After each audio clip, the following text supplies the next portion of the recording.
Access to solar lighting products is set to ease following the entry of 14 more solar companies under the second phase of the Kenya Off-Grid Solar Access Project, KOSAP.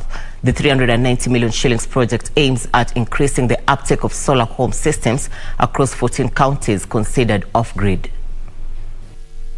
Over the years, more Kenyans are opting for solar energy rather than connecting their households to the national grid due to the high connection costs as well as the high cost of power maintenance. I want you also to know that solar has really not become a very easy thing in this country.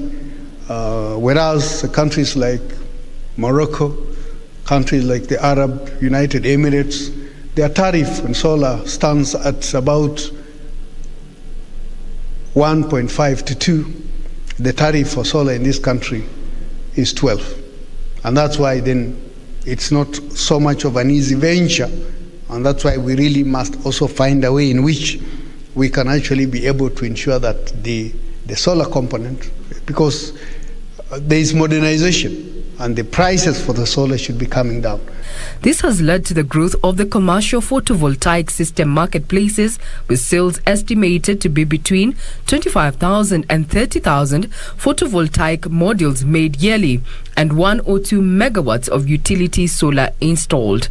To further boost access to solar home systems, the government, in partnership with the World Bank and Dutch energy firm SNV, has rolled out the second phase of Kenya's off-grid solar access project, KOSAP. And for clean cooking has been to reach 2.5 million people reaching access to clean cooking and 1.9 million people gaining access to off-grid solar. This round, we are really encouraging that the companies really focus on involvement of local last-mile entrepreneurs in this particular implementation.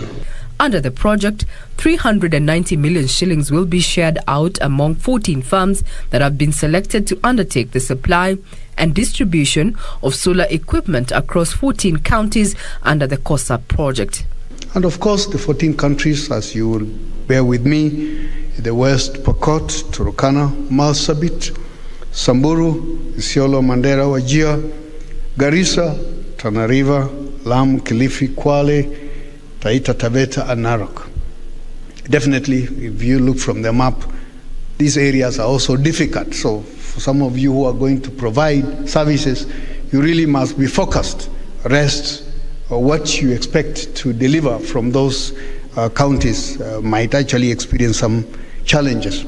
Principal Secretary, Ministry of Energy, retired Major General Dr. Gordon Kihalangwa, says this is part of the government's efforts to achieve universal access to electricity by 2026 as per the Kenya National Electrification Strategy. Regina Manyara reporting for Lunchtime News.